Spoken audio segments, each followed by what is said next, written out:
What's going on, everybody? Happy 4th of July to you all. I hope you're had a good weekend already, and that you're gonna have a good 4th of July tonight.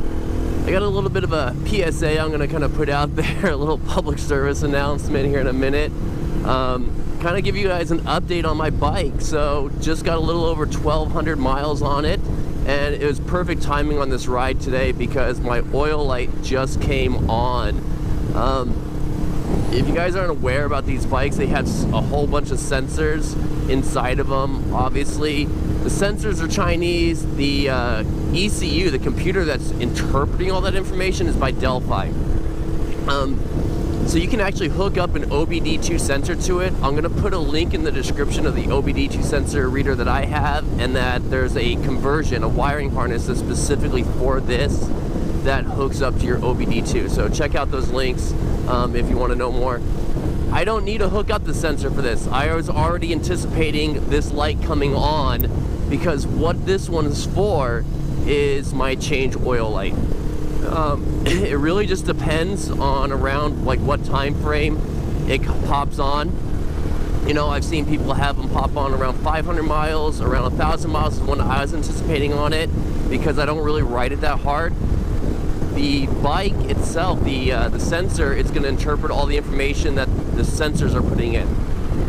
So for this one, it's it's looking at the speed, it's looking at the RPM, and it's looking at the mileage. It's taking all that and it's kind of formulating how hard you're riding the bike and when the oil should be changed. I don't really ride the bike that hard, so I got a little over 1,250 miles on the bike before the light came on. So pretty good. I've seen people that had them pop up around 500 miles before, so I can only imagine how hard they're riding these bikes. And that's going to kind of lead me into some of the stuff that I experienced yesterday. I was riding and it was really hot out. I rode in the middle of the day. Probably wasn't the best time to be riding the bike.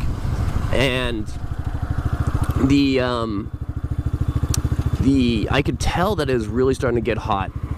And so now when I do my oil change, which will be coming up here really soon, I am actually going to do the oil cooler install on it. And another thing that I've noticed is when it starts to warm up, the valves will kind of knock a little bit.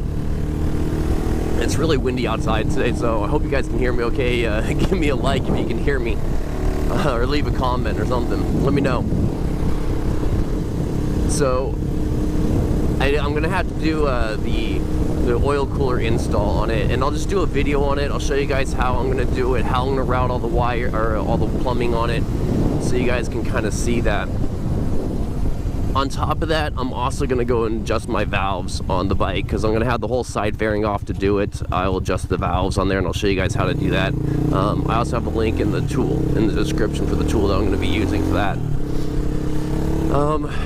So that's kind of where I stand on the bike. It's been running good. I haven't had any issues with it. I've said it, and this is where that PSA, that whole public service announcement, is going to kind of come in. When you guys get these bikes, you need to have some basic understanding on how they work, or at least able to research the heck out of it, because you have to go through the bike, you have to tighten up everything, you have to know how to do the oil change. You're going to have to kind of understand how these bikes are pretty finicky at times and what to look for. And some of the more important sensors on there, like that tamp sensor, you're going to have to change it out. All these fuel management systems for these Chinese bikes are complete garbage. If it's carbureted, get an upgraded carburetor. If it's fuel injected, get a new tamp sensor. So those are like the big takeaways for this bike. Is sensors are garbage, ECU is good. You're gonna have to find out what works and what doesn't, but it's gonna come over the time and experience on what's good for you and what's good for the bike. Just don't go into it thinking it's going to be off the shelf. Even if you get it from a reputable dealership, and I'm going to talk about those here in a minute, then you're still going to have to know when these little quirks pop up what you're going to do about it. Alright, so let's get into dealerships.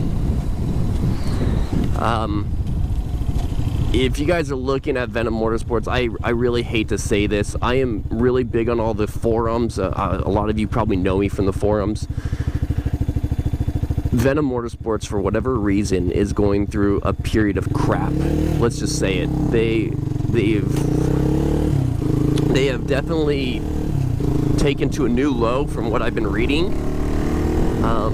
And so I would recommend, until they figure their stuff out, stay the heck away from Venom Motorsports.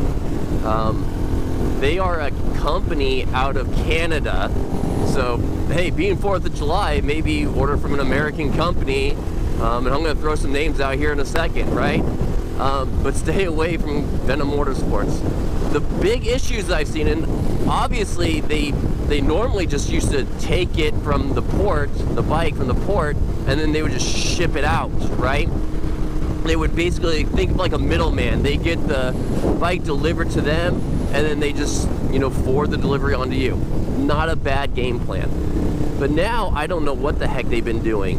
They one of the craziest things, I saw them put a bike on a pallet. They like unboxed it, they put their stickers on it, and then they just laid it on a pallet and shipped that pallet to a customer. And I mean, obviously I saw that he refused the delivery, which is good on him. I mean, don't take that. Like, obviously I don't know what the heck they were thinking. And then now I see them, they unbox it and they stand it up and then they strap it down. I've not known Venom Motorsports to do that. I mean, I've never ordered from them. I've never talked to them or anything like that. I just, from what I see on the forums, but they've never done that before. So I don't know if it's like new management, new owners, whatever they're doing, but it looks crazy. On top of that, someone ordered a Vinatashi GTX, right, from Venom. And they got one of these from Boom, the Boom model of the DB250, which is a good bike, don't get me wrong. But if you're gonna pay a premium for the Vinatashi GTX, there's two big things. It's a different motor, right? I would honestly argue the Vinatashis have a better motor than the Booms. And they also have an oil cooler on them already installed. This doesn't have it. This is strictly air-cooled engine, and I'm gonna have to add the oil cooler on. And I think the Vinatashis generally cost a little bit more, not much, maybe like $100. But now you're getting a bike that's $100 cheaper, and on top of that, you're not getting the better engine. You're not getting an oil cooler. So, what the heck, Venom? What are you doing? You know? And I think they charge more than most other companies. So, honestly, if you're looking at buying one of these bikes, stay away from Venom right now until they figure their crap out, right? I hate saying stay away from a company. I hate saying that. I feel like I'm doing something wrong, but they have really kind of undercut and tried to just be cheap about everything. So there you go, that's that. Now, companies you should look at, you know, obviously MOTOVLOG. This is Power Sports Max. That's where I ordered mine from. If you order it from them directly, it's going to be cheaper, but they're going to do that middleman service, so just getting it from the port, shipping it to you. If you order from Amazon through their X Pro brand, then what's happening is they open it up, they kind of prep it, they fully assemble the bike minus the handlebars, and everything's tightened up, good to go. Steering is aligned, haven't had any problems with the bike, you know. So I would highly recommend that. And plus, if you go through Amazon, you have a lot of like recourse if necessary. So one, you'll have Amazon customer support. They will help negotiate any issues. You have direct line of communication. Power Sports Max doesn't want a bad review on Amazon, right? So you have that recourse as well. And then on top of it, the credit card that you use is probably going to have insurance on it. In case you got screwed over, you can file a claim with your credit card. So you have like multiple layers to fix an issue if it pops up. So I highly recommend. That's what I did. It was just a safety net, cost a little bit more, but it was worth it. I got a fully assembled bike. I had a safety net in place in case the company tried to screw me over.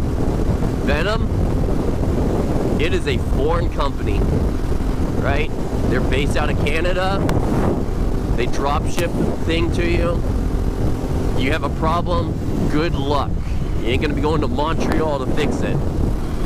So, just saying that. Now, other good companies out there, Orion. I have heard a lot of good things about Orion Motorsports. They're out here in Texas. I think if I get my next bike, it's gonna be through them. You know, every time I've talked to someone on a forum, or they show pictures what they got from Orion, they seem to like actually care. They break in the motor, they do a lot of work, it seems like they put pride into it. Again, just going off the third-party accounts here, I haven't had any first-person experience with them. I hope to maybe in the future, but that's my takeaway.